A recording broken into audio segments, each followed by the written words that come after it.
Good morning, everybody. You're in South Seas ABE. Our next talk is Samsung Pay, Tokenized Numbers, Flaws, and Issues with Salvador Mendoza. I got a couple of quick announcements here.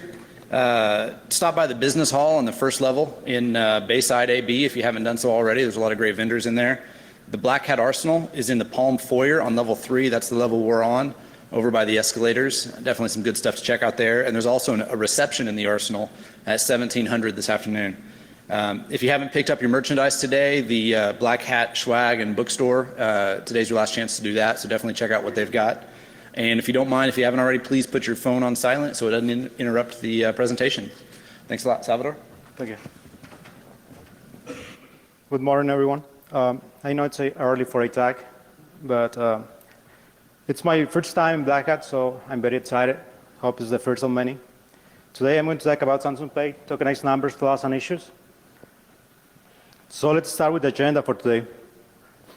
I'm going to talk about terminology, analyzing tokenized numbers, also about near-field communication protocols and magnetic security transmission protocol too. Token phases or status, of course, flaws and issues. That's why we're here. Dangerous scenarios, international tokens, and introduce you the YAM Pay tool. So let's start with the terminology. We are going to have NFC for near-field communication, MST for magnetic security transmission, BTS for Visa Token Service, which actually are the rules for the tokenization process. Tokenized numbers is a process where the primary account number is replaced with surrogate data, a value in this case, which is equal a token. And a token is a voucher to interchange for goods or services. TSP for token service provider, which are in charge for to validate tokens. And the PAM for primary account number. So let's start for analyzing tokenized numbers.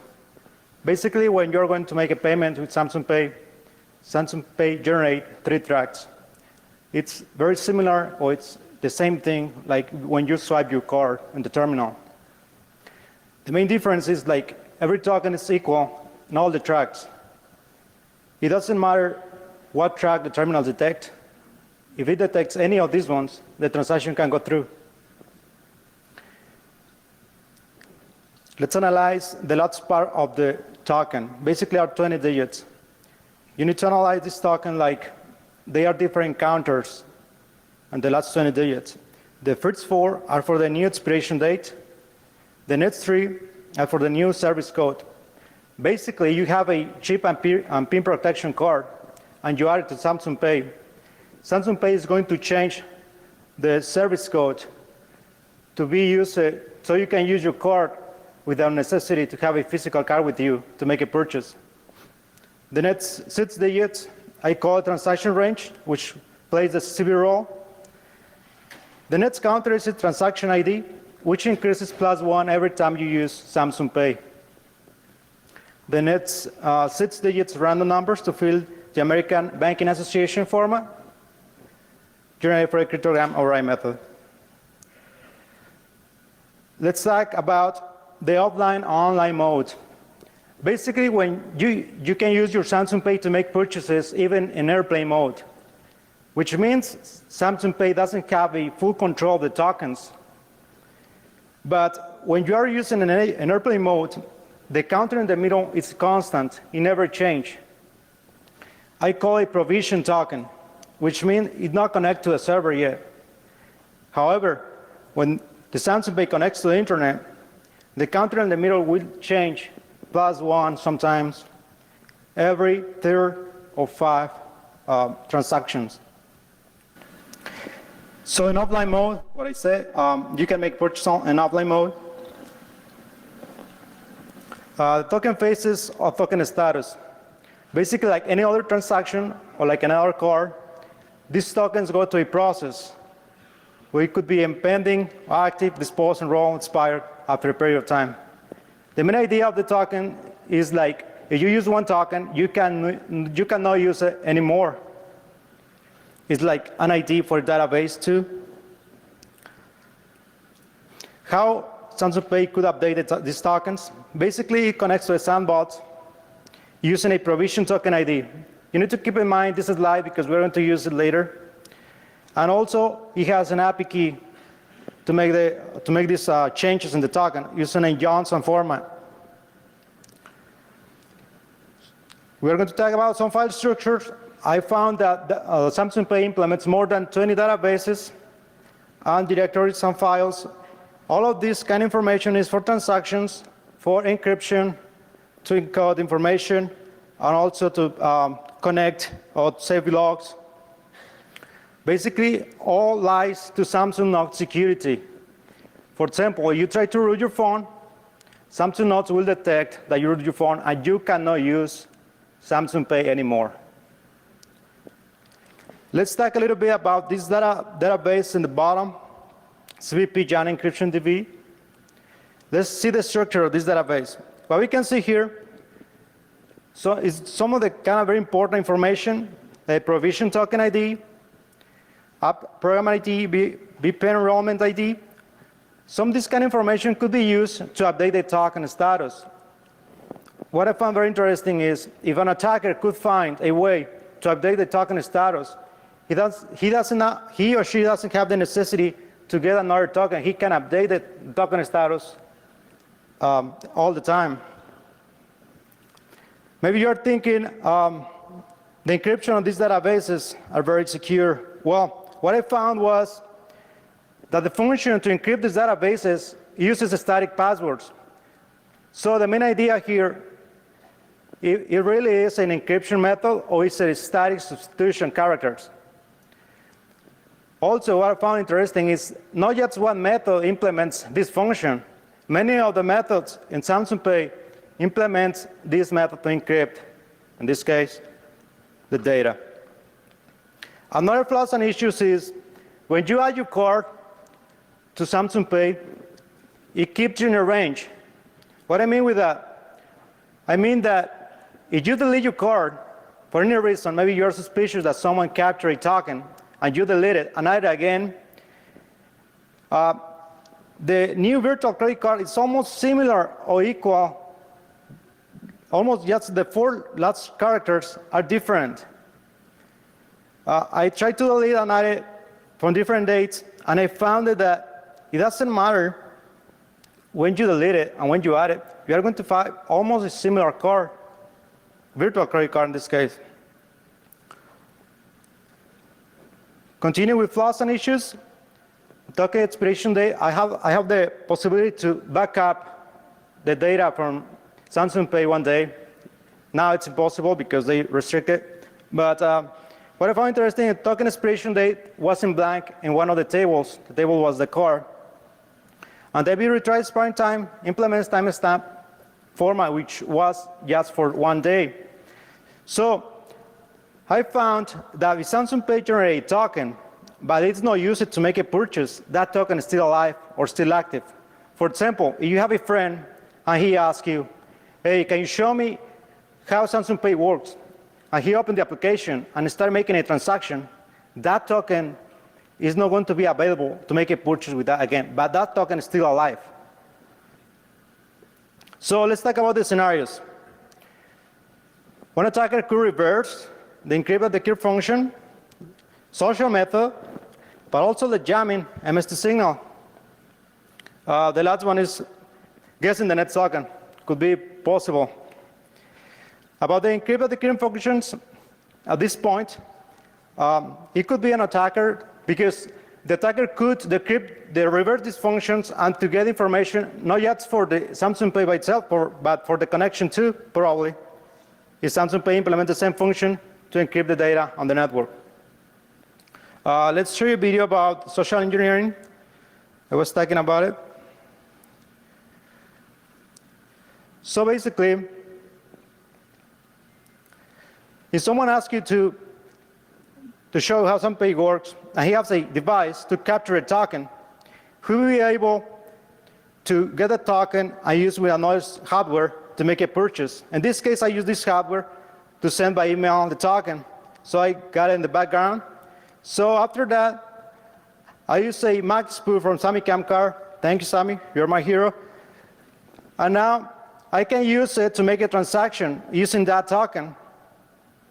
So it's a very cheap device to capture a token, also the cheap device, the max spoof, to make a purchase.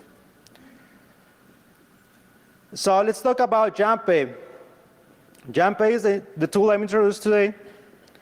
It's a very basic tool using a Raspberry Zero, LiPo 5 volts, credit card reader for one hit, max spoof, and all the connections. These kind of dimensions. So I have a video for these two. Let's imagine that we're in the Vegas. And we have many different people that are walking in the streets. And they say, I'm going to use my Jam tool in Vegas. So I'm going to start sending signals to the terminal to Jam, in this case, the signal of Samsung Pay. I start making a payment. But I didn't notice that the JamPay is receiving the token and sending by email. So I got the token. After that, I use MaxSpoof to use that token to make a purchase. So basically, this is one of the attacks that I'm to introduce today, using a jammer. Basically, it's authorizing the purchase. And yes, you select drink because it got through. And it's vending. So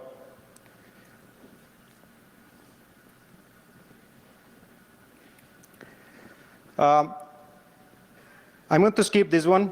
Well, let me try to this one to see how Samsung Pay implements the tokens. What I'm going to do is I'm going to capture tokens using my card. Please don't use it in real world. So this one is one token. This one is another token. If you see right here, this one is the transaction ID. These numbers never change. Well, it will change eventually after 3 or 4 transactions. Let me make another transaction. However, every time you open your Samsung Pay, the last token, you cannot use it anymore. So you can see the difficult to guess the next token. It could be the last 4, 5 digits.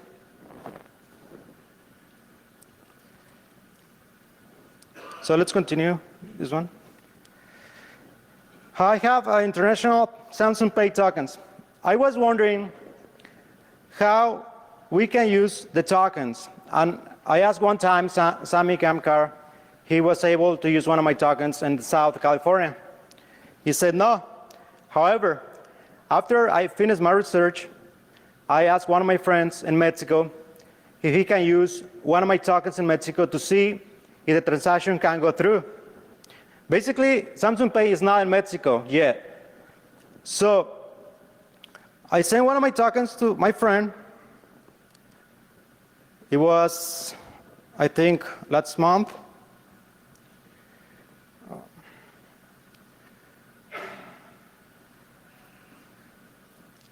It was July 8th.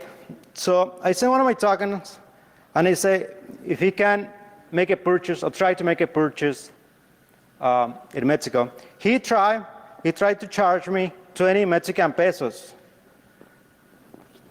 And basically the transaction went through. So I was wondering, what are the restrictions for these kind of tokens? If they have the same restriction like just physical credit card, or it's a different kind of restrictions. So he made a payment, and I got the Mexican pesos in my Samsung Pay notification. Oh, damn.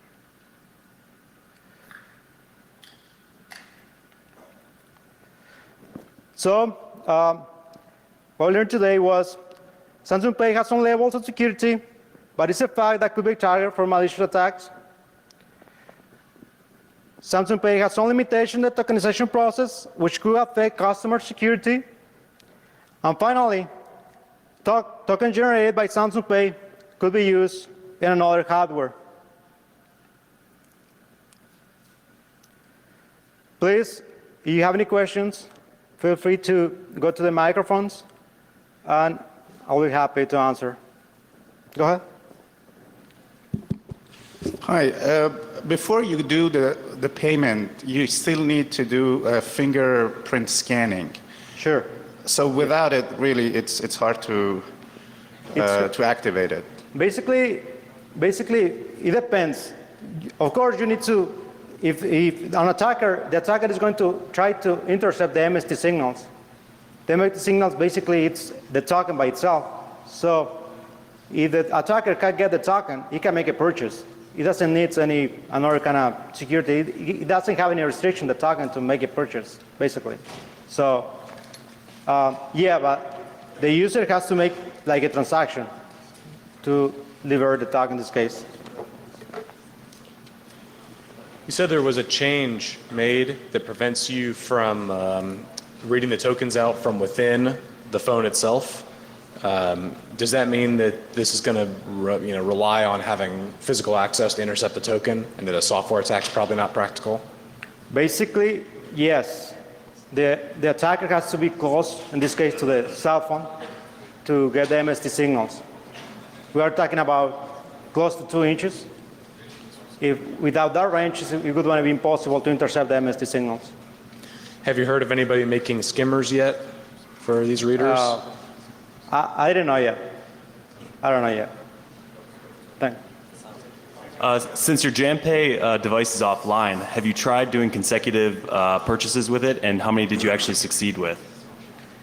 I tried with all my cards.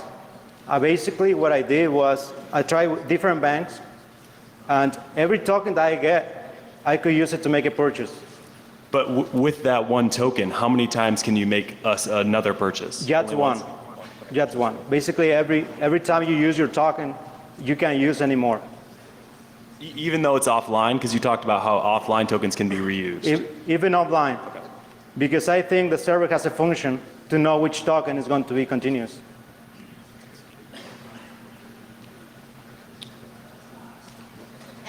Yep. Hi. Did you have any contact with Samsung, and was there any vendor response about this? Yes, we were talking about 2 months now, and yes, they are working on it.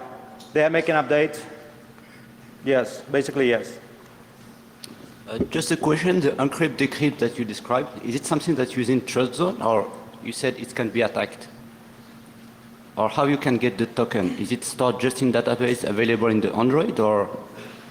The main point is like when you're making a purchase, the cell phone is sending MST signals, and that MST signal you can convert to characters, which is like magnetic transmission. So you need a device. In this case, I use a credit card reader.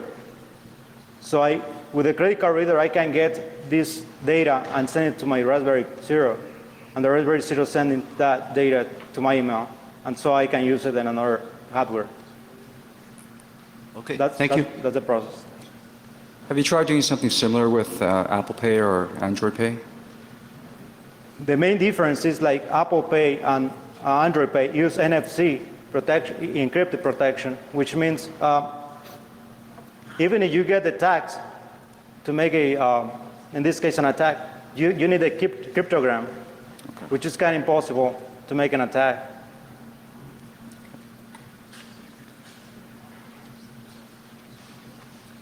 There's anyone else? Please feel free to contact me if you have any questions. I would like to respond. Thank you very much.